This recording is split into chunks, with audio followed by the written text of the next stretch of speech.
भक्ति मर्यादा। जीव हमारी जाति है, मानव धर्म हमारा, हिंदू मुस्लिम सिख ईसाई धर्म नहीं कोई न्यारा। प्रिय भक्तजनों, आज से लगभग 5000 वर्ष पहले कोई भी धर्म या अन्य संप्रदाय नहीं था। ना हिंदू, ना मुस्लिम और ना सिख, ना ईसाई थे। केवल मानव धर्म था। सभी का एक ही मानव धर्म था और है। लेकिन जैसे जैसे कलयुग का प्रभाव पड़ता गया, वैसे वैसे हमारे में मतभेद होता गया। कारण सिर्फ यही रहा है कि धार्मिक कुल गुरुओं द्वारा शास्त्रों में लिखी हुई सच्चाई को दबा दिया गया। कारण चाहे स्वार्थ हो या ऊपरी दिखावा, इसके परिणाम स्वरूप आज एक मानव धर्म के 4 धर्म और अन्य अनेक संप्रदाय बन चुकी है, जिसके कारण आपस में मतभेद होना प्रभावित ही है। सभी का प्रभु भगवान राम, अल्लाह, रब, गॉड, खुदा, परमेश्वर एक ही है।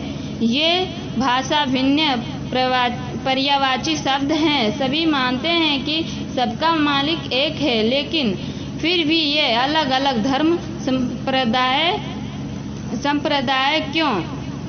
यह बात बिल्कुल ठीक है कि सबका मालिक रब, खुदा, अल्लाह, गॉड, राम, परमेश्वर एक ही है, जिसका वास्तविक नाम कबीर है और वह अपने सतलोक सतधाम सचखंड में मानव दृष्टि स्वरूप में आकार में रहता है। लेकिन अब हिंदू को कहते हैं कि हमारा राम बड़ा है, मुस्लिम कहते हैं कि हमारा अल्लाह बड़ा है, ईसाई कहते हैं कि हमारा ईसा मसीह बड़ा है और सिख कहते हैं कि हमारे गुरु नानक साहब जी बड़े हैं। ऐसे कहते हैं जैसे 4 नादान बच्चे कहते हैं कि यह मेरा पापा, दूसरा कहेगा यह मेरा पापा है, तेरा नहीं, तीसरा कहेगा यह तो मेरा पिताजी है, सबसे बड़ा है, और फिर चौथा कहेगा कि अरे नहीं नादानो, ये मेरा डैडी है, तुम्हारा नहीं, जबकि उन चारों का पिता वही है,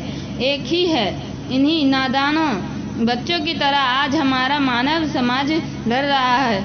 कोई कहे हमारा राम बड़ा है, कोई कहे खुदाई रे, कोई कहे हमारा ईसा मसीह बड़ा है, ये बाटा रहे लगाई रे।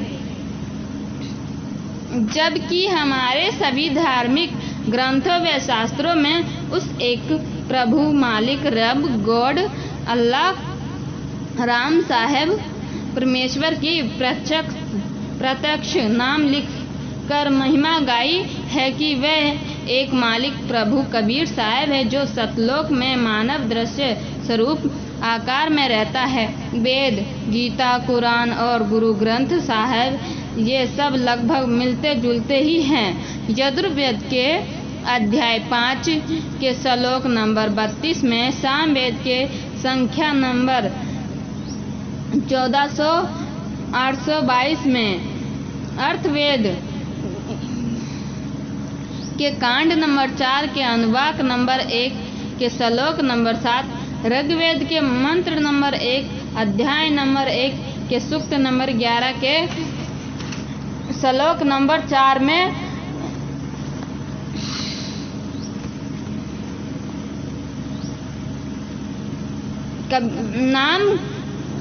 कबीर नाम लिख कर बताया गया है कि पूर्ण ब्रह्म कबीर है, जो सतलोक में आकार में रहता है। गीता जी चारों वेदों का संक्षिप्त सार है।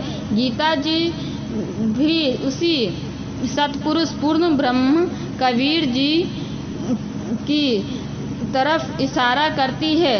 गीता जी के अध्याय 15 के श्लोक 16-17, अध्याय 18 के श्लोक 46-62, अध्याय 8 के श्लोक नंबर 8 से 10 तथा 22 में अध्याय 15 के श्लोक नंबर 1, 2, 4 में उसी पूर्ण परमात्मा की भक्ति करने का इशारा किया है। श्री गुरु ग्रंथ साहिब पृष्ठ 24 पर और पृष्ठ नंबर 721 पर नाम लिखकर कबीर साहब की महिमा गाई है। इसी प्रकार कुरान और बाइबल एक ही शास्त्र समझो। दोनों लगभग एक ही संदेश देते हैं कि उस कबीर अल्लाह की महिमा बयान करो, उसकी शक्ति से ये सभी सृष्टि चालायमान है। कुरान शरीफ में सूरत फुरकानी 25 की आयत 52 से 59 तक में कबीरन खबीरा कबीरू आदि शब्द लिखकर उसी एक कबीर अल्लाह की पाकी बयान की हुई है। ये पैगम मुहम्मद उस कबीर अल्लाह की पाकी बयान करो जो 6 दिन में अपनी शक्ति से सृष्टि रचकर 7वें दिन तख्त पर जा विराजा अर्थात सतलोक में जाकर विश्राम किया। वे अल्लाह प्रभु कबीर हैं। इसी का प्रमाण बाइबल के अंदर उत्पत्ति ग्रंथ में सृष्टि कर्म में बाइबल के प्रारंभ में ही 7 दिन की रचना में 1:20-2:5 में है। सभी संतों व ग्रंथों का सार यही है कि पूर्ण गुरु जिसके पास तीनों नाम हो और नाम देने का अधिकार भी हो, ये नाम लेकर जीव को जन्म मृत्यु रूपी रोग से छुटकारा पाना चाहिए, क्योंकि हमारा उद्देश्य आपको काल की कारागार से छुटकारा कर अपने मूल्य मालिक कबीर साहब के सतलोक को प्राप्ति करवाना है। कबीर देव ने अपनी वाणी में कहा है कि एक जीव को काल साधना से हटाकर पूर्ण गुरु के पास लाकर सत उपदेश दिलाने का पुण्य इतना होता है कि जितना करोड़ गाय बकरे आदि प्राणियों को कसाई से छुटवाने का होता है, क्योंकि यह अबोध मानव शरीरधारी प्राणी गलत गुरुओं द्वारा बताई गई शास्त्र विरुद्ध साधना से काल के जाल में फंसा रह कर ना जाने कितने दुखदायी 84 लाख योनियों के कष्ट को झेलता रहता है। जब यह जीवात्मा कबीर साहब की शरण में पूरे गुरु के माध्यम से आ जाती है, नाम से जुड़ जाती है, तो फिर इसका जन्म तथा मृत्यु का कष्ट सदा के लिए समाप्त हो जाता है और सतलोक में वास्तव परम शांति को प्राप्त करता है। अब प्रश्न आता है कि आजकल गुरु ज़्यादा से ज़्यादा शिष्य बनाकर अपनी योग्यता का प्रमाण दिखाते हैं, अर्थात हर कोई 4 कथा सीख लेता है और कहता है कि मैं भी नाम दे देता हूँ और भोली आत्माओं को काल के जाल में डाल देता है, क्योंकि शास्त्रों के विरुद्ध नाम उपदेश देने वाला और जपने वाला सभी निश्चय ही नरक के अधिकारी होंगे और उनको नरक में उल्टा लटकाया जाएगा। यह कथन शास्त्र, गीता, वेद वे सब ग्रंथ ही बताते हैं। इसी कथन को सिद्ध करने के लिए एक संक्षिप्त कथा बताई है। एक समय की बात है कि सबको पता चला कि राजा परीक्षित को 7वें दिन सर्प डसेगा और उसकी मृत्यु होगी। इस बात का पता लगने पर सभी ने सोचा कि 7 दिनों तक राजा परीक्षित को भगवत की कथा सुनाई जाए ताकि इसका यहाँ से मोह हट जाए और प्रभु के चिंतन में लग जाए, क्योंकि मरते समय जिसकी जैसी भावना होती है वह उसी को प्राप्त होता है। सभी ने कहा कि अति उत्तम है, लेकिन अब कथा करे कौन? इस प्रश्न पर प्रश्नवाचक चिन्ह लग जाता है। इस समय यहाँ उपस्थित सभी महर्षियों ने कहा, यहाँ तक कि श्रीमद् भागवत सुधा सागर के रचयिता महर्षि वेद व्यास जी ने भी अपने आप को कथा सुनाने के योग्य नहीं समझा, क्योंकि उनको पता था कि हमारे आनंद यह समर्था नहीं है। इसीलिए क्यों एक जीव के जीवन को नष्ट करके पाप के भागीदार बने, क्योंकि 7वें दिन परिणाम आना था। इसीलिए 7 दिन तक कथा सुनाने की किसी की हिम्मत नहीं पड़ी, क्योंकि सभी को अपनी औकात का पता होता है। स्वर्ग से सुखदेव जी को भागवत की कथा करने के लिए बुलाया गया और तब राजा परीक्षित का मोह यहाँ से हटा और स्वर्ग की प्राप्ति हुई। स्वर्ग में सुख भोगने के पश्चात वापस नरक में और फिर 184 में चक्र काटेगा।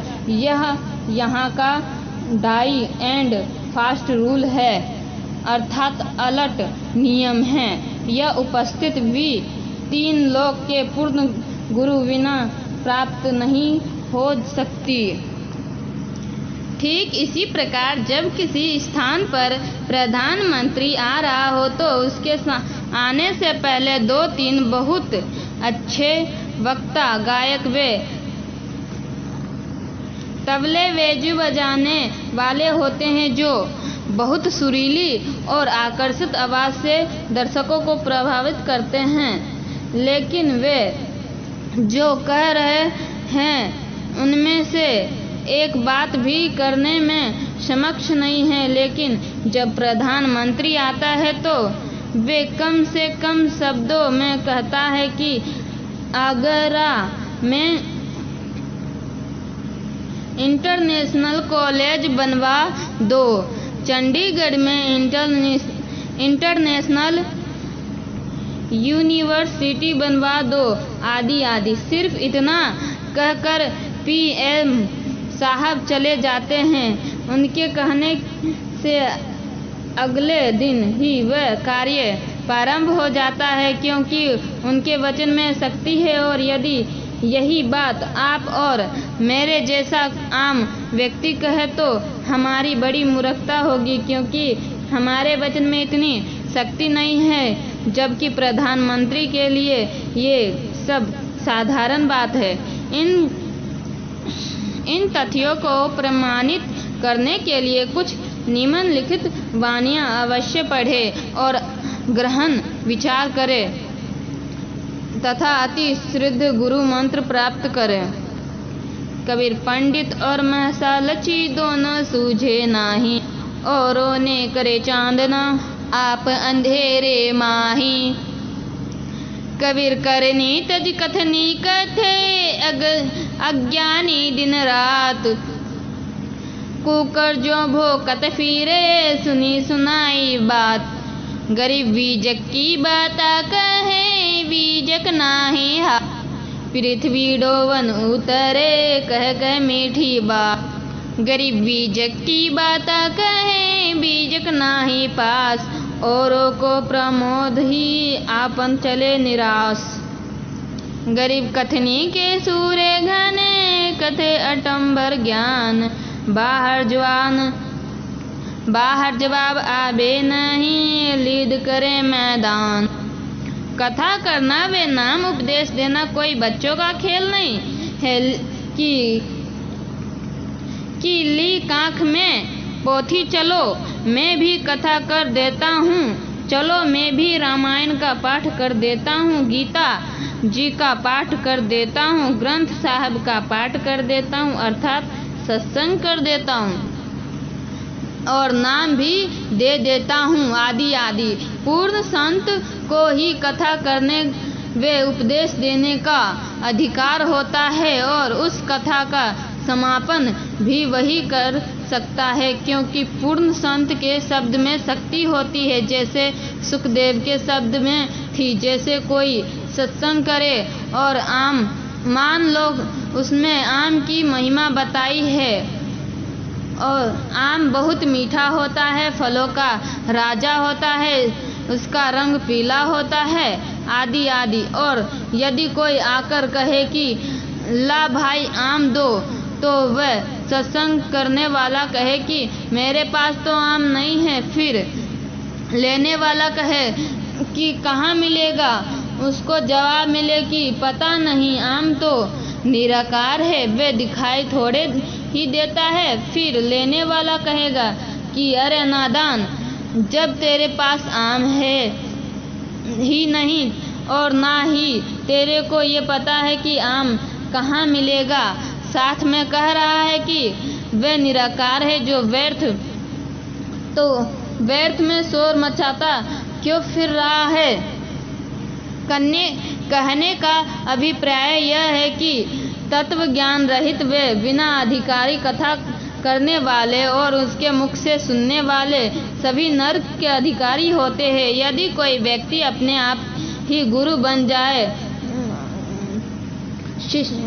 गुरु बनकर शिष्य बना लेता है, तो समझो अपने सिर पर भार चढ़ा लेता है, क्योंकि परमेश्वर का नियम है कि जब तक शिष्य पार नहीं होगा तब तक गुरु को बार बार जन्म लेते रहना पड़ता है।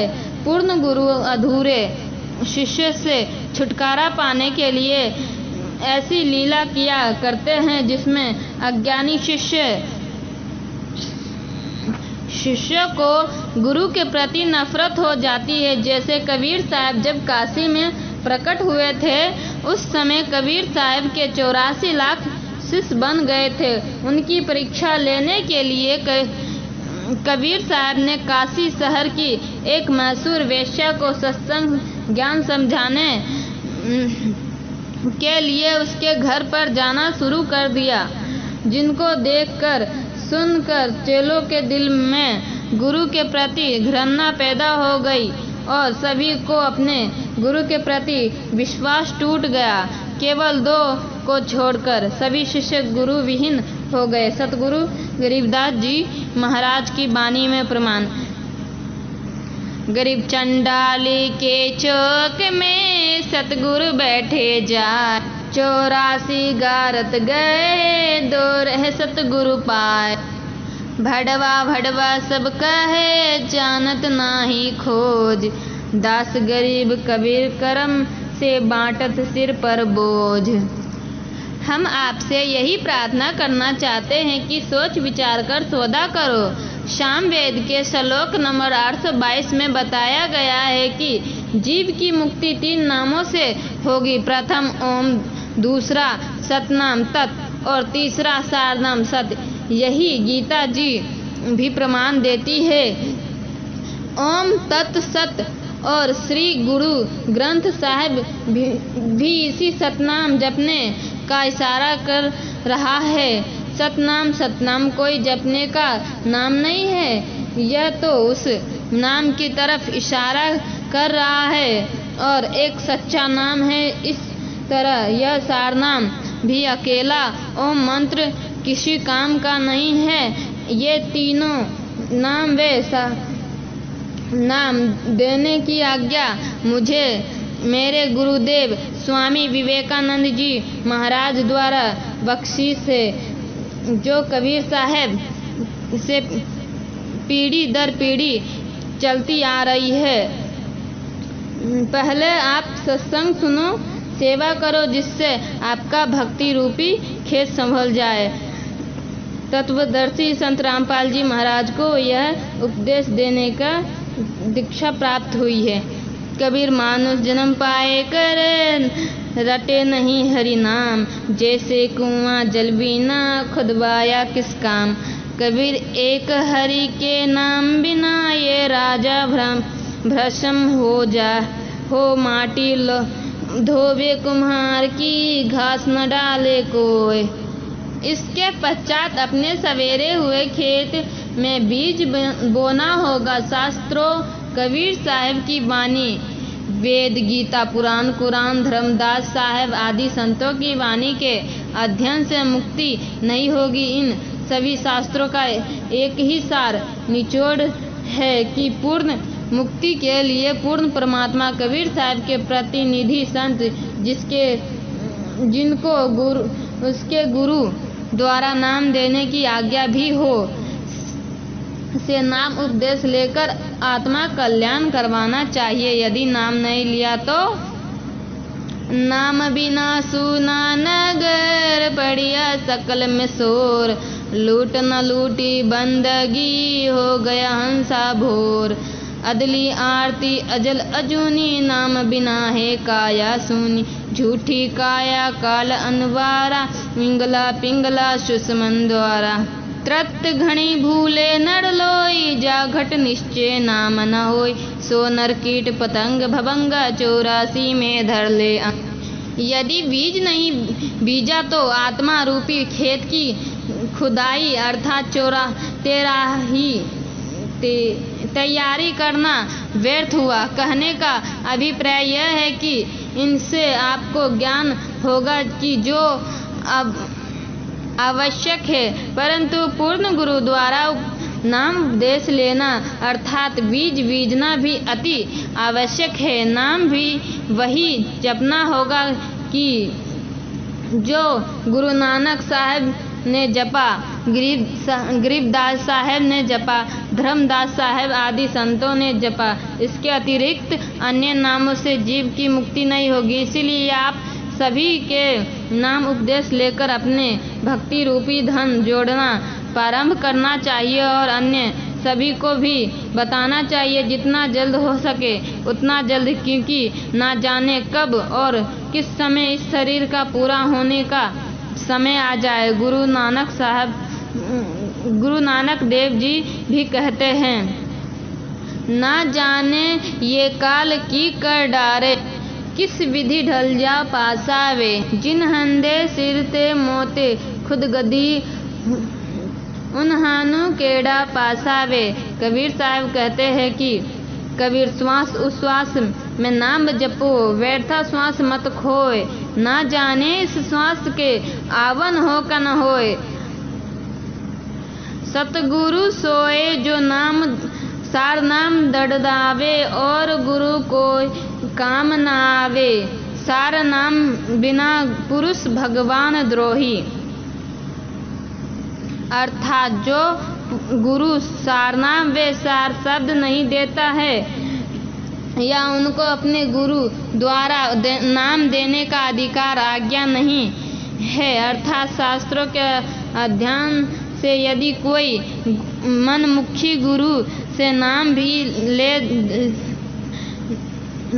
दे देता हो तो भी वह गुरु और उसके शिष्यों को नरक में डाला जाएगा। वह गुरु भगवान का दुश्मन है, विद्रोही है, उसे भगवान के दरबार में उल्टा लटकाया जाएगा। अब भक्त समाज में नकली गुरु संतों द्वारा एक गलत धारणा फैला रखी है कि एक बार गुरु धारण करने के पश्चात दूसरा गुरु नहीं बदलना चाहिए। जरा सोचो, विचार करके देखो कि गुरु हमारे जन्म मृत्यु रूपी रोग को काटने वाला वैद्य होता है। यदि एक वैद्य से हमारा रोग नहीं कटता है तो हम दूसरे अच्छे वैद्य डॉक्टर के पास जाएंगे जिससे हमारा जानलेवा रोग ठीक हो सके। जैसे धर्मदास साहब के पहले गुरु श्री रूपदास जी थे, लेकिन अब धर्मदास जी को पता चला कि यह गुरु पूर्ण मुक्ति दाता नहीं है, तो तुरंत त्याग कर पूर्ण ब्रह्म कबीर परमेश्वर सतपुरुष कबीर साहब को अपना गुरु बनाया और पूर्ण मोक्ष सत्य लोक में प्राप्त किया। ठीक इसी प्रकार अधूरे गुरु को तुरंत त्याग देना चाहिए। झूठे गुरु के पक्ष को तजत न कीजिए वार। सच साहेब बंदी छोड़ सतगुरु रामपाल जी की जय हो।